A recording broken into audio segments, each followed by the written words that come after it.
জ্ঞানদাতা জ্ঞান দেবার আইছে। বাপ হইছেন খালি টিয়া চিনেন, আর কিছু চিনেন না। আমার আর কিছু চেনা লাগবে না, যাও। মনে হয় টিয়া নিয়ে কবরে চল খেতে, চল খেত নিয়ে চলবো। আব্বা তুমি তো জানো আমি আলসারের রোগী, আমার খালি খিদা লাগে। তুমি খেতে যাও, আমি কটা খাই আসি।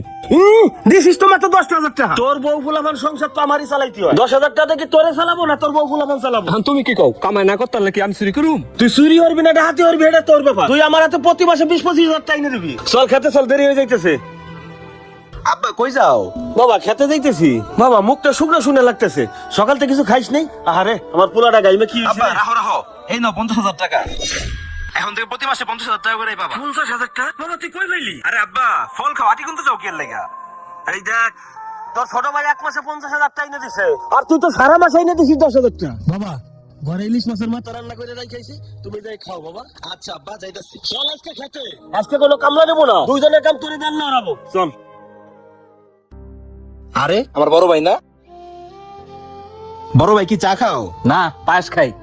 কি বড় ভাই কেমনে চা খাও? এমনি কি ভাই চা খায়? আর তোমার জামা কাপড়ের অবস্থা দেখছো? তোমার বড় ভাই পরিচয় দিতে লজ্জা লাগে। নিজের তো খুব শিক্ষিত দাবি করো, আইনা নিজের চেহারা একবার দেখছো? এই নাও এই 5,000 টাকা রাখো, করে জামা কাপড় কিনে নিও। তোর টাকা তোর কাছেই রাখ, আমি যখন কামাই করতে পারবো তখন আমি জামা কাপড় কিনে নিবো না। কামাই তো করতে পারো না, তোমার মতো ছোট লোক গো, খালি বড় বড় মুখের কথা। কামাই করতে মুরুদ লাগে বুঝছো? ফালতু কথাকার। ওই টাকাটা দিতে চাও, আমার ভুল হইছে। ভাই আপনি তো শিক্ষিত মানুষ, আপনি বেকার হয়ে ঘুরে বেড়ান। আর আপনার ভাই পেন পাশও করে নাই। আপনার ভাই কি এমন কাজ করে মাসে এতগুলো টাকা কামায়? ভাই ওই জানে, আর আব্বাই করতে পারবো ওই কি করে, আমি কিছু জানি না। আব্বা তোমার কি কইছি বুঝছো তো সব? হ্যাঁ বুঝছি। আব্বা এই লো তোমার পানি। আব্বা কালকে রাতের বেলা যেমন কথা হয়েছে ওইভাবে সব বড় ভাইরে বুঝাই বলে দাও। শোন, আমি সিদ্ধান্ত নিছি, আমার এখন বয়স হয়ে গেছে, কোন সময় কি হয়ে যায় ঠিক নাই। এখন জমি জাতি যা আছে তোকে 2 ভাইয়ের নামে ভাগযোগ করে আমি দিয়ে দেবো। আব্বা তুমি তো এখনো জীবিত আছো, জমি জমা ভাগ করার দরকারটা কি? বড় ভাই তুমি এত বেশি বুঝো না, আব্বাই যেমন কয় খালি শুনো।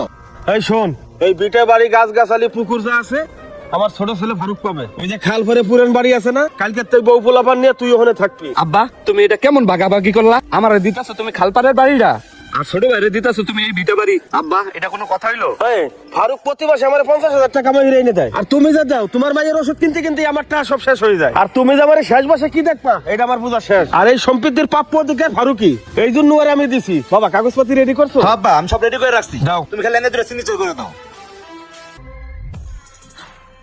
ঠিক আছে আব্বা তাহলে আমি যাই। ঠিক আছে বাবা, যাও। আব্বা আমি জীবনে তোমার মুখের উপরে দিয়ে কখনো কথা কই নাই, আজকেও কমু না। তবে আমার কেন জানি মনে হইতেছে তুমি আজকে কাজটা ভালো করো নাই। শোনো আব্বা, আমার জমি জমার উপর কোনো লোভ নাই, তুমি আমার আব্বা, আব্বা থাকলেই চলবো। হ্যাঁ তোর জ্ঞান দেওয়া লাগবে না, তুই যা যা। ভালো কথা কইছি তো, ভালো লাগলো না। আচ্ছা যাইতেছি। কাকা আসসালামু আলাইকুম। বাবা ওয়ালাইকুম আসসালাম। কাকা একটা কথা কইতাম। কি বলবা বলো। আপনার ছোটবেলা ফারুক এমন কি করে, খালি টেহা উড়ায় ডাটসে চলে, আপনি জানেন কিছু? ও বাবা, ও যে কি করে না করে বাবা আমি তো কিছু জানি না। মাসে মাসে টাকাই না দেয় এইটাই আমি জানি। তো আপনার পিতা হিসেবে এটা কর্তব্য না যে আপনার ছেলেটা কি করে, কই থেকে টেহা এনে দেয়, জানা উচিত না? আপনার ছোট বড়টা মাথায় তুলে রাখছেন আর বড় ছেলেটা দেখবারই পারেন না, কারণটা কি? ও বাবা তোমার তো জ্ঞান দেওয়া লাগবে না, তুমি তোমার কামে যাও যাও। জ্ঞান দাতা জ্ঞান দেবার আইছে। বাপ হইছেন খালি টেহাই চিনেন, আর কিছু চিনেন না। আমার আর কিছু চেনা লাগবে না, যাও। মনে হয় টেহা নিয়ে কবরে যাবো।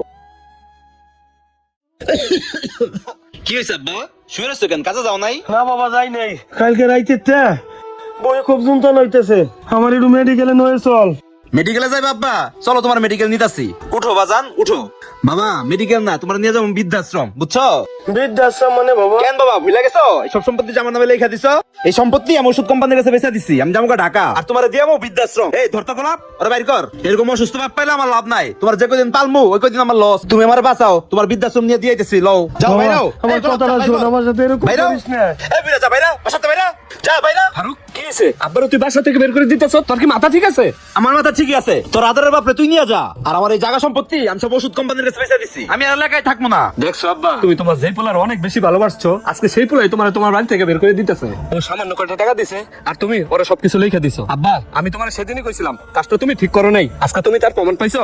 শুধু সারা জীবন টাকা দিয়েছিল না বাবা। আব্বা আমি তোমার টাকা পয়সা দিতেই নাই ঠিক আছে, কিন্তু আমি তোমার সত্যিকারে ভালোবাসি।